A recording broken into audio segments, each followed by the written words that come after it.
삼성 하면 뭐가 떠오르십니까? 너체. LG 하면 가전입니다. 그리고 현대 하면 자동차를 떠올릴 수 있습니다. 예수님을 떠올릴 때 바로 사역의 원천, 기도입니다. 하나님과 교제하고 그것을 통해서 능력을 받으셔서 치유하시고 또 가르치시고 많은 사람들을 귀신을 쫓아내셨습니다. 우리는 지금 살아가고 있는 이 시점은 어느 때보다 기도가 필요한 시점입니다. 이 나라 대한민국을 위한 기도가 지금 더욱 필요한 시대입니다. 성경 속 인물들이 중보기도하는 구절들이 여러 군데서 나타납니다. 중보기도란 무엇일까요? 여러 사람이 함께 공동으로 기도하는 것입니다. 공동으로 기도하는 것보다는 다른 사람, 대상, 그 시대나 구원을 위해서 기도하는 것입니까? 대상이 나 말고, 물론 뭐 예수님의 중보기도는 그 안에 예수님 자신도 포함이 되어 있었습니다. 성경에 보면 여러 중보기도가 나와 있습니다. 바로 모세의 기도, 또 예수님의 기도, 오늘 본문의 아브라함의 중보기도입니다. 모세는 아말렉 전투에서 이스라엘 백성들이 그 여호수아가 그 진두지휘하는 그 전쟁 속에서 이스라엘 백성들을 위해서 기도의 손을 올렸을 때 그들이 전쟁에서 이겼습니다. 그런데 기도의 손이 힘이 약해서 기도의 손이 점점 떨어질 때 전투에서 지는 그런 모습을 보았습니다. 그리고 요한복음 17장에 예수님의 중보기도를 보면 그 내용을 살펴보면 첫 번째는 예수님 자신을 위한 기도입니다. 그리고 두 번째는 사랑하는 제자들을 위한 기도입니다. 그리고 세 번째는 먼 훗날 제자들이 복음을 전해서 그 복음 전함을 통해서 믿는 사람들을 위한 중보 기도였습니다.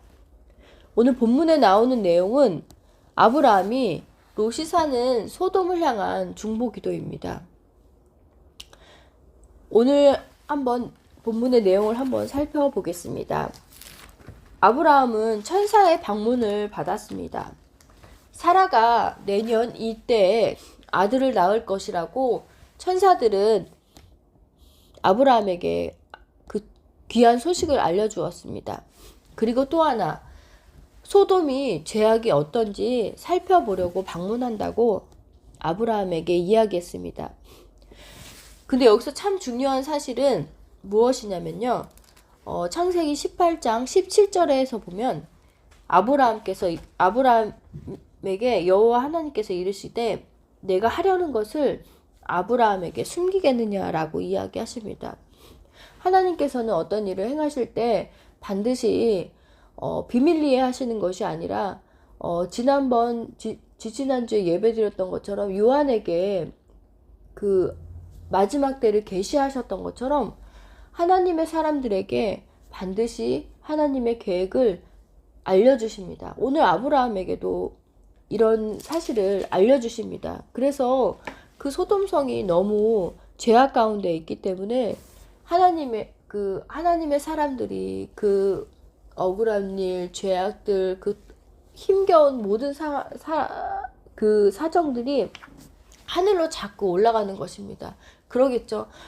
힘듭니다. 하나님, 이 억울한 일을 하나님께서 돌아봐 주시옵소서. 이 지금 세상이 너무 부패하고 죄악되어입니다. 그런 원성들이 자꾸 올라가니까 하나님께서 정말 그런지 확인하고 그 땅을 심판하러 내려오신 것입니다. 아브라함은 어떤 사람입니까? 하나님의 친밀한 친구요, 선지자로 묘사하고 있습니다. 그런 친구 같은 아브라함에게 소돔의 심판을 말씀하고 계시는 것입니다. 여러분, 한 도시나 지역이 죄악과 불의, 억울 이런 것들이 올라가면 하나님께서 들으시고 종래에는 심판을 쏟아 부으십니다. 하나님이 없는 사람은 정말 두려움과 겁이 없습니다. 하나님이 심판하심을 두려워하지 않는데 정말 그것은 큰 문제입니다. 이후에 어떻게 되는지 한번 살펴보겠습니다. 아브라함은 그 이야기를 듣고 오늘 본문에서 중보 기도를 시작합니다. 하나님, 당신이 정의를 행하시는 분인데 그곳에 있는 악인을 멸하려고 하셔서 의인까지 멸하시겠습니까? 라고 하나님과 실랑이를 벌입니다. 마치 자기가 당하는 것처럼, 만약에 의인 50명이 있는데 만약 45명밖에 안 되는데 하나님 그 땅을 멸하시겠습니까? 또 조금 지나서 그럼 40명밖에 없는데 그 땅을 멸하시겠습니까? 30명밖에 없는데 그 땅을 멸하시겠습니까? 아니 20명밖에 없다면 그 땅을 정말 멸하시겠습니까? 악인과 함께. 마지막에는 의 10명밖에 없다면 정말 그 땅을 하나님 멸하시겠습니까? 라고 그런 질문을 할 때 하나님은 귀찮아하지 않으시고 아주 신실하게 대답을 해주시는 것입니다. 결론은 의인 10명만 있어도 그곳을 멸하지 않겠다고 말씀하시는 것입니다. 롯이 거하는 소돔이 어떤 곳입니까? 16장을 그래서 제가 좀 꼼꼼히 살펴보았습니다. 두 천사가 롯의 집에 찾아갔을 때 롯은 반갑게 절하면서 아주 그들을 극진히 대접했습니다. 그런 후에 밖에서 소동이 일어납니다. 무슨 소동이었냐면 동네 사람들이 롯을 찾아와서 니네 집에 들어와 있는 사람들을 빨리 내놓으라고 그들을 공포 속에서 그들을 협박합니다. 근데 그 대문 밖에서 찾아왔던 사람들이 내가 너희 집에 들어간 사람들을 상관하겠다고 이야기합니다. 그 상관이라는 것은 성적인 파트너로 그들을 생각한다는 것입니다. 그렇게 롯을 압박했습니다. 그 사람들은 바로 남색에 빠진 소돔 사람들이었습니다. 롯은 절대 그 사람들을 줄 수 없다. 그래서 결혼하지 않는 두 딸을 내어줍니다. 이들은 그 딸을 거부하고 롯과 실랑이를 벌이게 됩니다. 천사들은 그 모습을 보고 이 소돔이 정말 악으로 창궐하는 거구나라고 생각하고 그곳을 쓸어버리십니다. 그래서 그 온기가마처럼 그 안에 연기가 올라갔다. 막 그렇게 성경에서 표현하고 있습니다. 창세기 19장 29절은 하나님이 아브라함을 생각하사 롯을 그 중에서 내보내셨다라고 그러니까 심판하는 그 중에서 롯을 내보내셨다고 기록되어 있습니다. 아브라함의 기도는 자신을 위한 기도가 아니라 조카 롯을 위한 기도요, 소돔 사람들을 위한 기도였습니다. 아브라함은 처음부터 그런 사람이 된 것이 아니었습니다. 바로 18장에 와서 중보 기도의 사람이 되었습니다. 하나님이 말씀하신 진짜 복의 사람, 복의 근원의 사람으로 변화되게 되었습니다.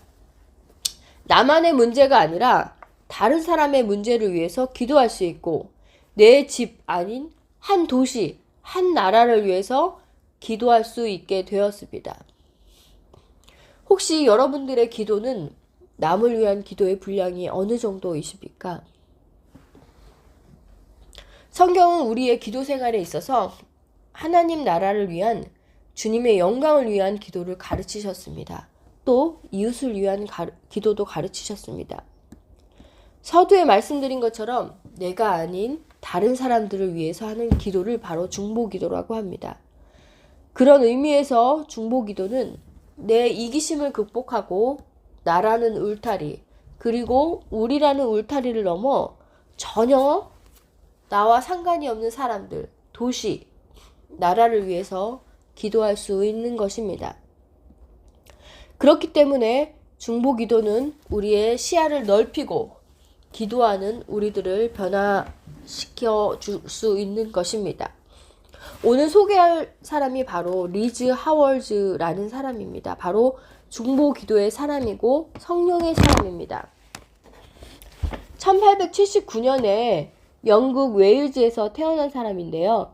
11명의 형제 중에 6번째로 태어났습니다. 철공소에서 일하시는 아버지 밑에서 넉넉하지 못한 생활을 하였지만 경건과 사랑이 가득한 집안에서 신앙 교육을 잘 받고 성장했습니다.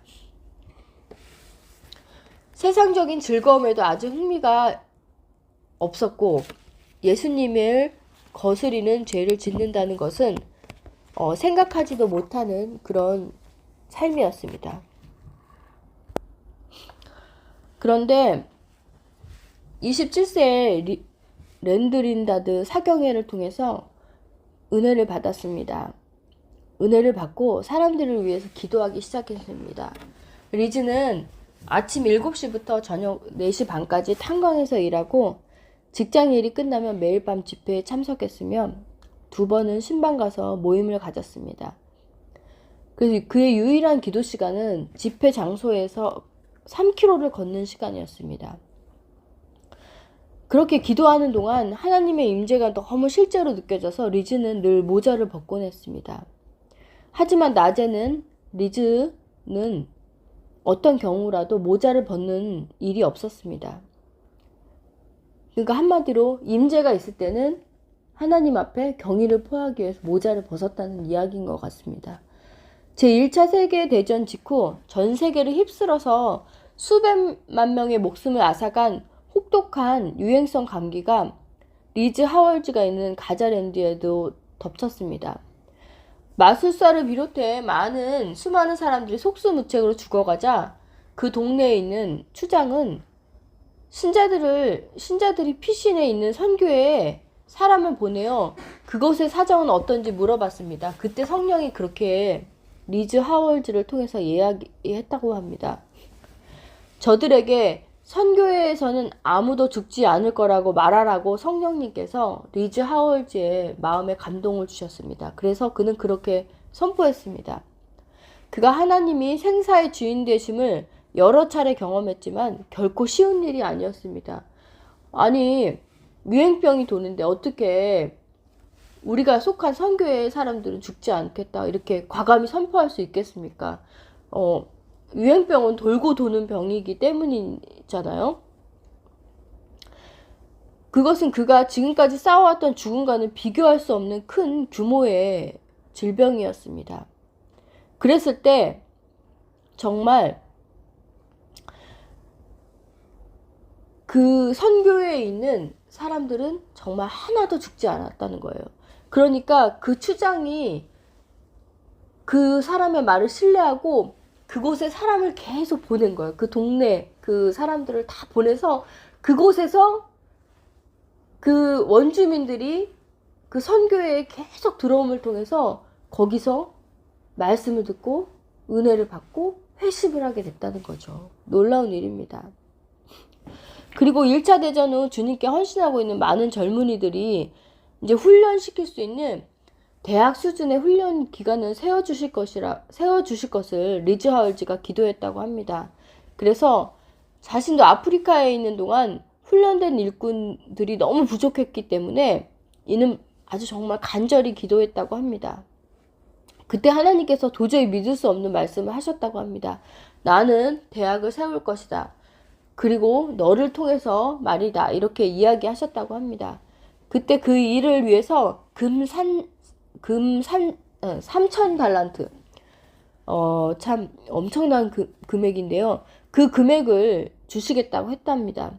근데 일개 광부 출신의 일개 광부가 벌 수 있는 금액이 절대 아닙니다. 근데 자신을 통해서 대학을 세우겠다고 충격적인 말씀을 하나님은 하신 것이죠.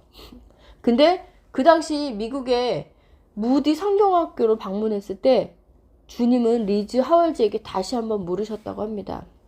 내가 너를 통해서 웨일즈에도 이 같은 대학을 세울 수 있다고 너는 믿느냐? 라고 물었을 때 리즈 하월즈는 뭐라고 대답했을까요? 아멘. 예, 주님은 하실 수 있습니다. 주님은 하나님이십니다. 그렇게 대답했다고 합니다. 그는 그 순간 진심으로 하나님을 믿었고 성경대학은 바로 그때 세워진 것이었습니다. 이렇듯 중보기도는 많은 사람들을 변화시키고 한 시대에 하나님의 크신 일을 하는데 쓰임을 받습니다. 여러분, 아브라함의 마음속에 어떻게 해서라도 소돔 성과 그 성에 사는 조카 롯을 건지기 위한 그런 마음이 있었습니다. 저는 이 아브라함의 마음을 보면서 바로 예수님을 생각해 보았습니다. 예수님은 우리를 위해서 수치를 당하셨고 매를 맞으셨으며 수치심을 겪으셨습니다. 또 모멸감까지도 느끼셨습니다. 죄를 지은 것도 아닌데 우리들을 위해서 마치 죄 지은 것처럼 그런 처지에 놓이셨고 수치를 당하셨습니다. 그러므로 예수님은 십자가의 죽음을 대신 죽는 죽음이었어요. 예수님의 십자가는 바로 그의 죽음은 바로 우리를 위한 대신 죽으심의 죽음이었다는 것입니다. 대신 당하신 수치와 모욕, 모멸 이런 것들이 얼마나 예수님은 힘드셨습니까? 그걸 생각해 보았을 때 아버지 꼭 내가 이 잔을 나에게서 옮겨 주시옵소서라고 기도했습니다. 정말 이 고난의 잔을 내가 마셔야 됩니까? 라고 하나님께도 여러 번 질문했습니다. 이런 수치와 모멸감을 당하셨기 때문에 우리는 구원받을 수 있게 되었습니다. 모세도 이런 기도를 한 적이 있습니다. 이스라엘 백성들이 시내산에서 우상숭배에 빠진 적이 있을 때 모세가 40일 동안 시내산에 올라갔습니다. 그들은 금송아지를 만들고 금송아지를 숭배하면서 이것이 우리를 인도해낸 애굽에서 인도해낸 하나님이다라고 이야기했습니다. 하나님은 이 일을 보시고 진노하셨으며 얼마나 화가 나셨는지 내가 이 백성들을 다 진멸하겠다고 말했습니다. 이때 모세는 마치 자신이 죄를 지은 것처럼 하나님 앞에 엎드렸습니다. 그리고 기도했습니다. 이 백성의 죄를 용서해 주시옵소서. 그렇지 않으면 차라리 나를 하나님의 생명책에서 지워 주시옵소서라고 생명을 건 기도를 했습니다. 하나님은 모세의 이런 기도가 하나님의 마음에 합했다고 생각하셨으며 그에게 놀라운 축복으로 내가 다시 저들과 함께 동행하겠다고 약속하셨습니다. 말씀을 정리하겠습니다. 우리는 나라를 위해서 또 정치인을 위해서 비판하거나 욕을 할 수 있습니다. 그것은 누구나 할 수 있는 일입니다. 그러나 나라를 위해서 기도할 수 있는 사람들은 바로 그리스도인 뿐입니다. 교회가 어떻다 비판은 할 수 있습니다. 그러나 이런 위기 때에 나서서 모든 것들을 또 감당하는 것도 교회밖에는 없습니다. 교회의 문제가 내 문제이냐 가슴에 품고 기도할 사람을 찾습니다. 이 나라의 문제를 또 정치인들의 문제를 내 죄인 양 품고 기도할 수 있는 사람, 그런 사람을 하나님은 찾고 계십니다. 누가 이 땅을 위해 기도할까? 누가 아브라함처럼 기도하는 사람이 될까? 저 척박한 세상에 믿지 않는 자들을 위해서 기도할 자를 하나님은 기다리십니다. 모세와 같은 중보 기도자들이 많이 일어나기를 기다리시며 아브라함 같이 오늘 저 소돔 땅을 향해서 믿지 않는 자가 그 속에서 의인들이 고난받고 고통받을까봐 기도하는 중보 기도자를 찾으시고 기다리시는 것입니다. 성령의 도우심을 받아 우리도 아브라함처럼 주님 앞에 기도하는 그런 중보 기도자들이 다 되었으면 하는 주님의 간절한 소망과 바람입니다. 우리 함께 기도하시겠습니다.